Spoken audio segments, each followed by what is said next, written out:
Bendiciones, soy su hermana Heidi González y quiero que sepamos que después del libro de Malaquías hubo 400 años desde Malaquías hasta Mateo. Se le llamó los 400 años de silencio, pero esos 400 años solo hubo un silencio profético. Durante esos 4 siglos hubieron muchos cambios significativos. Hubieron cambios políticos. En Palestina fue conquistada en el 332 a.C. por Alejandro Magno. Este era griego y Palestina quedó dominada por el imperio griego y saca a los persas. Luego, el imperio romano entra a conquistar a Palestina. Hubo cambios también en la geografía. Palestina se divide en Judea, Galilea y Samaria. Los persas, al ser sacados de Palestina, se mueren después del río del Jordán. Y la conquista romana, ellos también conquistaron muchas ciudades importantes en Palestina. A esto se les llamó la diáspora o dispersación. También hubo cambios en la religión. Aparecen los fariseos, los saduceos, los partidos políticos como celotes y herodianos. También hubo un grupo de sacerdotes que se rebelaron contra los griegos llamados los macabeos. Esto fue en el año 67 antes de Cristo, ya que los griegos querían imponer la adoración a dioses paganos y ellos no estaban de acuerdo. También hubo cambios en el funcionamiento religioso y ahí fue que surgieron los escribas, que son los maestros de la ley, los rabinos, que son los maestros. Se añadieron diferentes sinagogas en diferentes pueblos del Antiguo Testamento, que no era solamente en Jerusalén. También hubo cambios en lenguaje y escritura. En el Antiguo Testamento se hablaba y se escribía en arameo, luego en griego, luego en hebreo. Pero en la conquista de los griegos en Palestina, el idioma arameo se fue perdiendo, todo el comercio y la comunicación era griega. Por eso en el Nuevo Testamento, las escrituras, vemos que comenzaron a escribirse, que todas las escrituras comenzaron a escribirse en griego, comenzando desde Marcos. Inclusive en esta época de los 4 siglos se escribieron 3 libros que fueron los Macabeos, 1, 2 y 3. Estos libros fueron excluidos del canon de los libros evangélicos, pero la Iglesia Católica los incluye en la Biblia católica, ya que son considerados como parte de la historia, pero para nosotros son considerados apócrifos, que significa que no son originales. El Torá fue traducida al arameo, al hebreo, ya que muchos judíos no hablaban arameo y se comenzó a leer en las sinagogas en hebreo hasta hoy. El Torá es el Pentateuco. El Pentateuco son los primeros 5 libros de Moisés: Génesis, Éxodo, Levítico, Número y Deuteronomio. Estos 5 libros se recopilaron en un solo libro que se le llamó el Torá o el Pentateuco. Todos los demás libros del Antiguo Testamento y Nuevo Testamento son una enciclopedia de libros individuales que se completaron para crear la Biblia. El Antiguo Testamento fue escrita en hebreo y algunos segmentos en arameo. En el Nuevo Testamento fue escrito en griego. Antes de que crearan la imprenta, los escritos de la Biblia fueron escritos en pergaminos y a mano. La Biblia fue el primer libro que se escribió y fue el primero en imprimirse en una imprenta. Esta imprenta se llamó Gutenberg en 1455 y fue escrita en latín. Para el año 1950, la Biblia ha sido escrita en 2.350 idiomas. La Biblia contiene 66 libros y el Antiguo Testamento 39 libros. Que Dios les bendiga. Bien, bendiciones. Continuamos. Hablamos de los libros sinópticos. Cada uno de los libros de los evangelios fue escrito para diferentes grupos. Mateo para los judíos, Marcos para los romanos, Lucas para los griegos y Juan escribió para la iglesia. Los primeros 3 evangelios son llamados sinópticos porque presentan una sinopsis o temas que contienen los mismos acontecimientos y contienen un plan común. El Evangelio, según San Juan, está escrito bajo un plan enteramente diferente de los otros 3 libros. Veamos algunos puntos de diferencia entre los sinópticos y el Evangelio de Juan. Los sinópticos tienen un mensaje evangelístico para hombres no espirituales. Juan contiene un mensaje para los creyentes.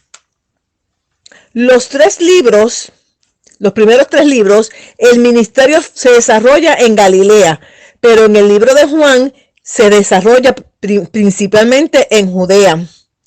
En los 3 libros se despliega la vida pública de Jesús, pero Juan presenta la vida privada de Jesús. En los 3 libros nos impresionan la humanidad real y perfecta, pero Juan presenta su personalidad impotente y su deidad. Y la experiencia del Espíritu Santo en la persona de Jesús como Hijo de Dios. En el libro del profeta Jeremías, en el capítulo 31, del 31 al 34, el profeta trae una profecía donde Dios establece un nuevo pacto con Israel que está basada en la salvación. Es por ello que el Nuevo Testamento comienza con los 4 evangelios, ya que ellos hablan de la venida de Jesús y de su ministerio. El ministerio de Jesús, su vida y su muerte, trae o instituye este nuevo pacto que hace posible que el hombre pueda ser libre de sus pecados y trae a través del sacrificio de Jesucristo pudiéramos tener una relación con Dios, es decir, Dios y el hombre a través de Jesucristo. Ahora la salvación no era a través de sacrificios como en el Antiguo Testamento de animales, sino de un solo sacrificio que es la sangre del Cordero, que es Cristo. Mateo no presenta nada de la infancia de Jesús. Cuando Jesús se presenta para ser bautizado, él no tenía nada de qué arrepentirse, pero le hizo la observación a Juan del Bautista porque era necesario que se cumpliese todas las demandas de Dios. Y esto se encuentra en Mateo 3:15. Inmediatamente después del bautismo es llevado por el Espíritu Santo al desierto y después de los 40 días de estar en ayuno es probado por Satanás. Así que Dios les bendiga y continuamos la próxima semana y entraremos entonces detalladamente en el libro de Mateo. Que Dios les bendiga. Bendiciones, soy Heidi González y les traigo la segunda parte del libro de Mateo. Ya hablamos de la genealogía de Jesús anteriormente, ahora hablaremos otros temas como la visita de los magos.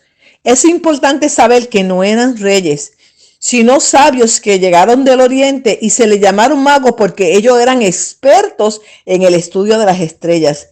Esta ciencia se le llama astrología, pero no lo que se practica hoy. Cuando Jesús nació fue en un pesebre de Belén, según Mateo, capítulo 1, del 1 al 25 y el capítulo 2. Pero cuando los magos llegaron a ver a Jesús, ya Jesús no estaba en el pesebre, dice que estaba en su casa. En el libro de Lucas, en el capítulo 2, del 4 al 7, dice que José y María vivían en Galilea y subieron a Judea, a la ciudad de Belén, y allí dio a luz. Es probable que ellos, al haber sido empadronados, regresaran a Galilea y allí llegaron los magos.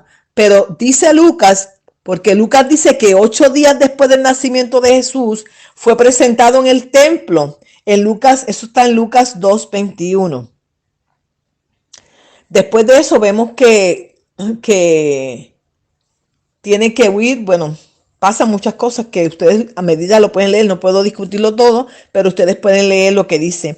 Después que Jesús es bautizado por Juan el Bautista, fue llevado por el Espíritu al desierto para ser tentado. Fue tentado después de 40 días de haber ayunado. Veamos algunos puntos de la tentación, pero primero les daré los textos bíblicos que se encuentran en Mateo capítulo 4 del 1 al 11, Marcos capítulo 1 del 12 al 13 y Lucas capítulo 4 del 1 al 13. El primer punto. Satanás sabía quién era Jesús y por esa razón utilizó la palabra para tentarlo, porque Jesús es la palabra viva. Segundo punto. Algunos piensan que la tentación de Jesús no fue literal sino mental, por la forma en que se presenta la tentación como si fuera una alucinación. Otros piensan que fue real. Tercer punto. Jesús estaba cansado y hambriento. Fue el mejor momento para Satanás tentarlo, pero aún así Jesús venció. Esto nos muestra que nuestro enemigo va a buscar el momento más débil de nuestra vida para hacernos caer.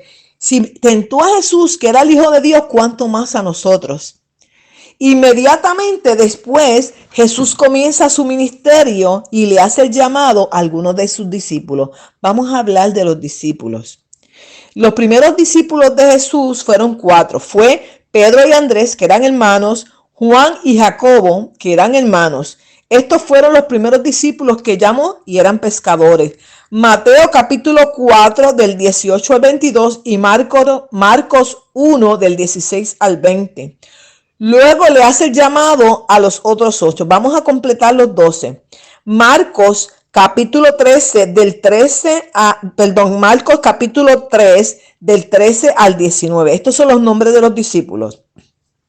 Pedro, Andrés, Juan, Jacobo, hijo de Alfeo, que él era hermano de Juan, Felipe, Bartolomé, que es Natanael, Tomás, Mateo el publicano, Jacobo hijo de Alfeo, Judas Tadeo, Simón el cananita y Judas el Iscariote, que es el que lo entrega. Si ustedes observan, hay 2 Judas, que está Judas Tadeo y Judas el Iscariote. Judas el Iscariote fue el que entrega a Jesús. Jesús hizo muchos milagros y muchas sanidades. Lo vemos en esos 3 libros. Y el mensaje más largo fue el del Sermón del Monte y utilizó muchas parábolas para enseñar a los discípulos. Él anunció su muerte a sus discípulos y le hizo una promesa antes de ser crucificado. Esta se encuentra en Mateo capítulo 19, 28 y dice de esta manera. Y Jesús les dijo, de cierto os digo que en la regeneración, cuando el Hijo se sienta en el trono de su gloria, vosotros que me habéis seguido, también os sentaréis sobre 12 tronos para juzgar a las 12 tribus de Israel. En Apocalipsis 4:4 y Apocalipsis 21:14, que habla de los 24 ancianos, vemos que se cumple esta promesa que Dios le hizo a sus discípulos. Veamos algunos datos curiosos e importantes y con esto terminamos el libro de Mateo. Antes de entrar a estos datos curiosos, quiero que ustedes entiendan que hay 24 ancianos. Yo deduzco que estos 24 ancianos, 12 de ellos son los 12 discípulos por la promesa que Jesús le hace aquí a ellos. O sea que ellos también van a estar sentados en 12 tronos. Los otros 12 tronos no sé quiénes son, pero de los 24 ancianos, 12 son los discípulos de Jesús. Y vamos a ver Jesús ante sus mensajes. Habla diferentes temas de la vida, como lo es el afán, la ansiedad, el juzgar, el divorcio, la oración, el amor, la ira, el adulterio y sobre todo la salvación, el perdón y el arrepentimiento. Otro punto importante es la transfiguración. Jesús llevó con él a Pedro, a Juan y Jacobo, el hermano de Juan. Yo pienso que él los escogió estos 3 porque estos 3 hombres iban a ser líderes de más adelante. Uno lo va a ver más luego, pero estos 3 hombres que él separa de los 12 es porque hay una confianza que Jesús puso en ellos y porque ellos iban a ser unos líderes. Era necesario que alguien de sus discípulos viera este milagro. En este momento ellos no entendieron, pero luego entenderían.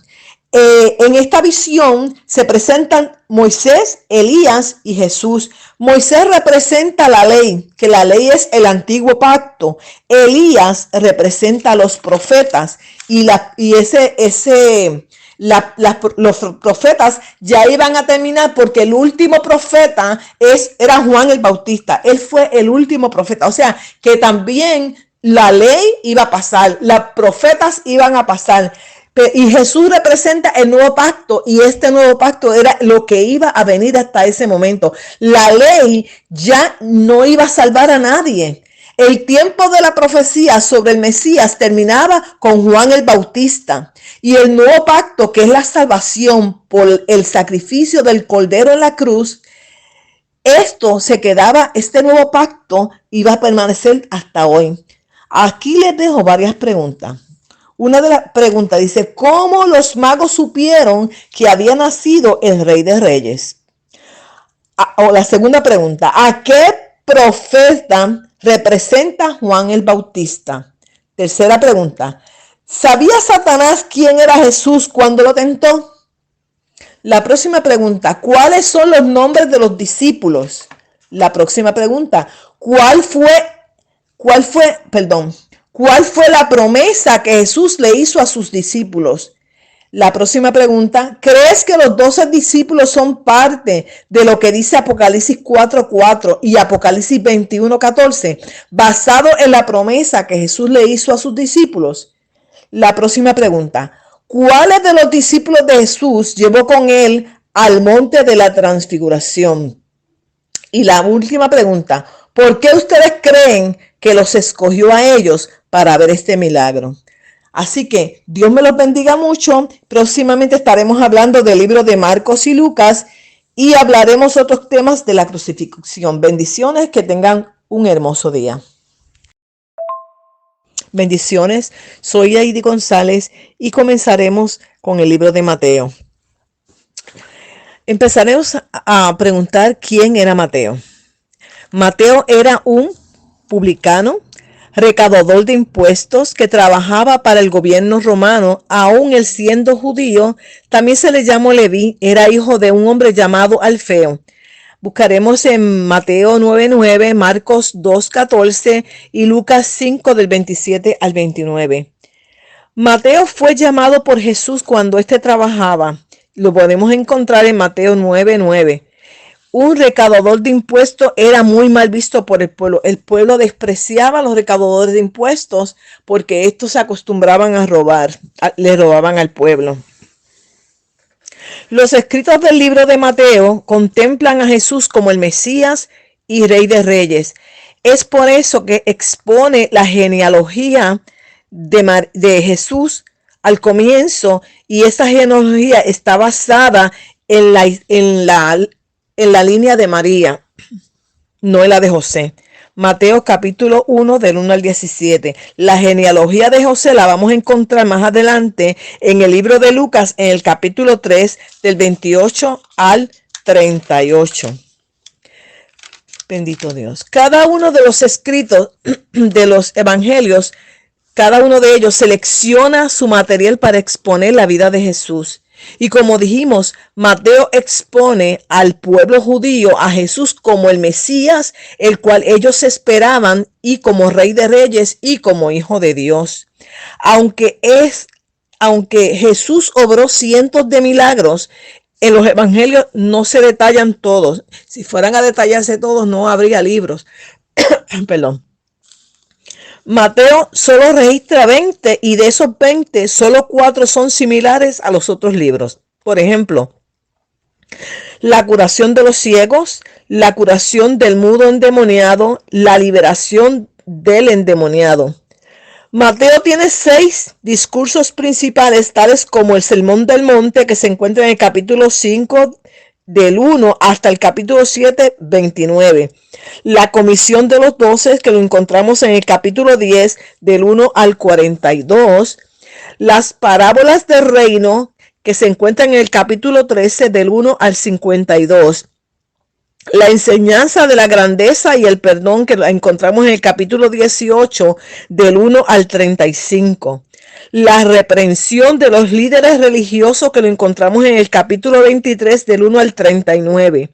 El discurso del Monte de los Olivos en el capítulo 24, 1 y luego el 25 al 46. Hay 12 parábolas en Mateo, pero 10 no aparecen en los otros libros. Estos son los obreros contratados para trabajar en la viña, que se encuentran en el capítulo 20 del 1 al 16. El hombre que se le pidió a sus 2 hijos que trabajasen en el capítulo 21 del 28 al 32. La fiesta de las bodas del rey en el capítulo 22 del 1 al 14. Luego, el tesoro escondido que se encuentra en Mateo 13, 44. La perla preciosa en Mateo 13 del 45 al 46. La pesca milagrosa en Mateo 13, 45. El siervo misericordioso en Mateo 18, 23. Las 10 vírgenes en Mateo 1 al 13. Las ovejas y las cabras, Mateo 25 del 31 al 46. Y los talentos, Mateo 25 del 14 al 30. Mateo hace referencia de acontecimientos que no se encuentran en los otros libros, tales como la genealogía de Cristo, que se encuentra en el capítulo 1 del 1 al 17, que es el linaje de María. La historia de los magos, que se encuentra en el capítulo 2 del 1 al 12. La matanza de los bebés, que se encuentra en el capítulo 2 del 16 al 18. La historia del niño Jesús en Egipto, que se encuentra en el capítulo 2 del 13 al 15 y luego 19-33.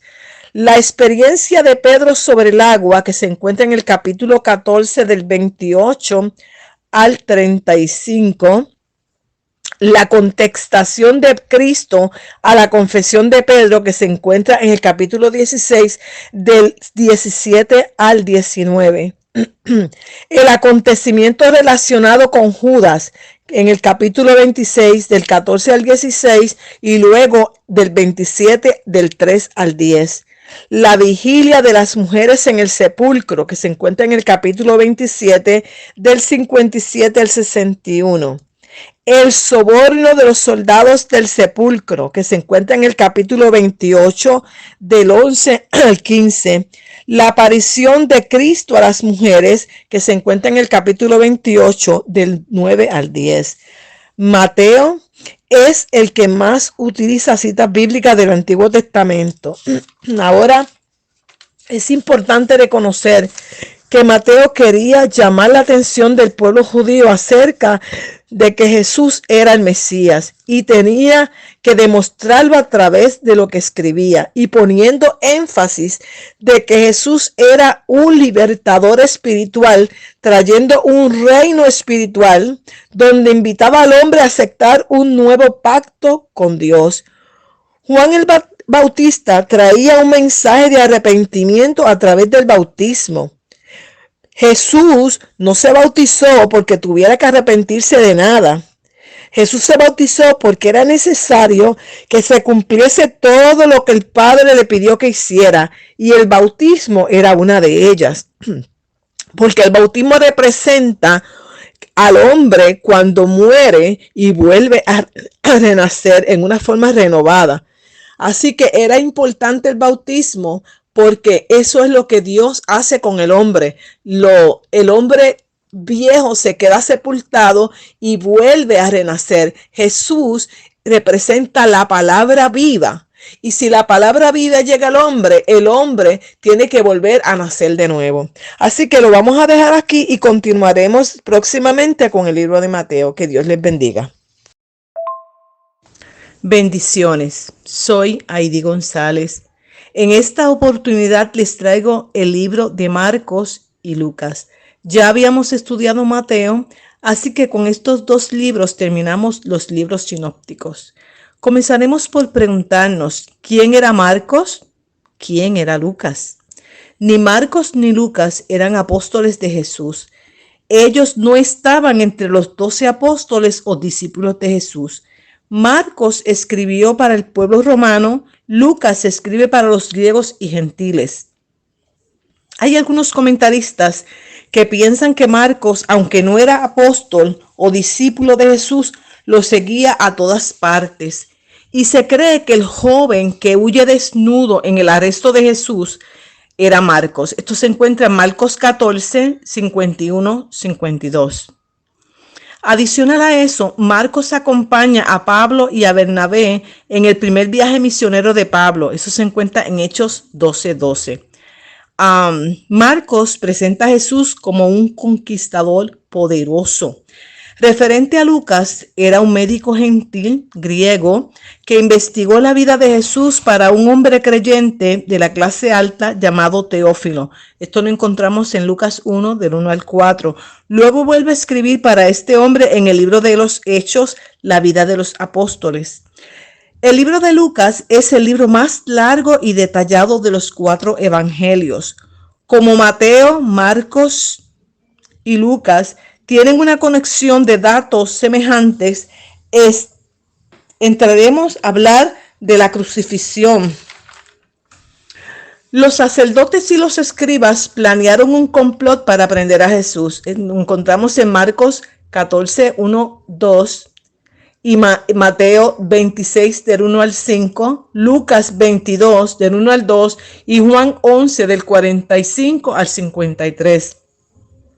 Yo me pregunto, ¿cómo es posible que ellos, o sea, los soldados, estuvieron persiguiendo a Jesús, compitiendo con él, tratando de matarlo, pero a la hora de arrestarlo, desconocían su rostro, por lo cual necesitaban que alguien les dejara saber quién era él y no equivocarse de persona al arrestarlo? Y es ahí donde entra el plan de buscar a alguien, y ahí contratan a Judas, el Iscariote. Judas amaba el dinero, por esa razón era el tesorero y se ofreció a entregarlo por 30 piezas de plata. Esto lo vamos a encontrar en Marcos 14 del 10 al 11, Mateo 26, 14 y 16 y Lucas 22, 3 al 6. En la última cena de Jesús, Jesús anuncia su muerte y habla del que le ha de entregar. Marcos 14, 17 al 25, Lucas 22, del 7 al 23. Antes de que Jesús fuera arrestado, él ya lo sabía. Así que fue a un lugar llamado Getsemaní a orar y le pidió a sus discípulos que ellos también orasen con él, pero ellos se quedaron dormidos. Esto lo vamos a encontrar en Marcos 14, 32 al 42, Lucas 22, 39 al 46. Jesús fue rodeado por los soldados y es ahí donde entra Judas y lo besa. El beso era una forma de confirmar que entre todos esos personas que estaban ahí, que eran los discípulos de Jesús, ese que él besaba era el que tenían que arrestar, porque ese era Jesús. La muerte de Jesús fue la más despiadada de todos esos, de todas las formas habidas y por haber de muerte. Esa fue la más despiadada. Fue azotado 39 veces. O sea que Jesús ya había tenido una hemorragia antes de ir a la cruz. Con toda la sangre que perdió, era difícil que tuviera fuerzas para cargar la cruz. Y eso hizo que su muerte fuera más rápida. Fue escupido. Era una forma de humillación, de tratarlo como el peor, como el peor de las personas, como si fuera un perro. Luego traspasaron su costado. En Juan 19, del 31 al 37, dice que uno de los soldados hirió el costado de Jesús para verificar si estaba muerto. En Apocalipsis 1:7 dice que los traspasaron lo verán y se lamentarán. Lo azotaron. Para esa época el látigo era hecho de cuero y en las puntas tenía como varias ramas en cuero, y esas ramas que tenía, cada una de ellas tenía unos metales, y cada vez que latigaban a una persona, esas puntas rompían la piel de esa persona, y eso fue lo que hicieron con Jesús. Usaron ese tipo de látigo. Dice que del costado salió agua y sangre. Científicamente esto se debe a que ya su cuerpo no tenía sangre porque ya había tenido una hemorragia. Esto se le llama, esto tiene como unos líquidos, que esos líquidos se meten en los pulmones y en el corazón. Cuando no tiene sangre, se meten esos líquidos que son agua, y esto se llama un derrame pericardíaco. Esto es cuando un cuerpo no tiene sangre y solo se acumula agua. Cuando el soldado atraviesa el costado de Jesús, salió agua y sangre. Esto se debió a Jesús debía haber estado muerto ya cuando fue azotado, pero él resistió su cuerpo, él resistió más que lo que pudiera haber resistido una persona, cualquier otra persona humana. Miren, el sacrificio de Cristo fue y es para darnos vida y salvación. La cruz es en el madero. Algunas personas tienen una controversia con esto, que si es la cruz, que si no era o si era un madero. Pero si usamos la lógica, las manos de Jesús fueron clavadas. Obviamente, si fueron clavadas, tenían que haber estado extendidas. Si sobre su cabeza llevó un rótulo que decía Jesús el Nazareno, Rey de Reyes. Esto lo dice en Juan 19, que decía que era Rey de los judíos. Obviamente, si tenía algo en su cabeza, quiere decir que sobresalía la madera hacia arriba. Pues obviamente esto es un madero. Era en forma de cruz. Ese madero en forma de cruz, un madero porque era madera. En Filipenses 2:8 dice, y estando en la condición de hombre, se humilló a sí mismo, haciéndose obediente hasta la muerte y muerte de cruz. ¿Qué significa la cruz? La cruz es el problema, la dificultad que había que vencer. Mateo 10:38 dice, el que no toma su cruz y me sigue y sigue en pos de mí, no es digno de mí. Los romanos, los que morían en la cruz, eran los asesinos. Para los romanos eran los asesinos y los ladrones. Era una muerte humillante que ponían sobre su cabeza. Era para exponerlos, para humillarlos y para hacerlos que se humillaran, para humillarlos delante de todas las personas que lo vieran. Para los judíos, la forma en que los judíos mataban a las personas, o sea, porque los judíos tenían una ley y tenían 4 formas de muerte capital. O sea, que la muerte capital para aquella época en la cruz no era de los judíos, sino de los romanos. Porque los judíos mayormente los lapidaban, también los decapitaban, también era la hoguera y también los estrangulaban. Esa era la forma en que utilizaban los judíos para matar a las personas. Aunque esto dependía del delito que hicieron. La muerte de Cristo en la cruz la decidieron los judíos, pero murió como un criminal y su muerte fue la forma en que los romanos matan a los criminales y los ladrones. Para los judíos, después de las 6 de la tarde se acababa el día, por lo tanto tenían que bajar los cuerpos muertos de la cruz. Si no estaban muertos, les rompían las piernas o se las quebraban para que se acabaran de morir. Jesús ya estaba muerto. Toda persona que moría en la cruz era maldito. Para los judíos era maldito.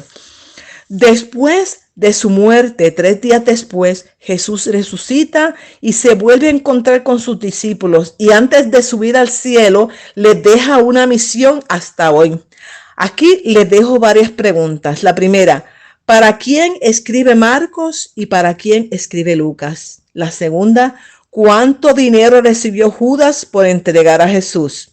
La tercera, ¿qué significa para ti el beso de Judas? La siguiente, ¿qué salió del costado de Jesús? La próxima, ¿cuántos azotes recibió Jesús? Y la última pregunta, ¿qué decía el letrero que pusieron sobre su cabeza? Que Dios les bendiga y hasta la próxima.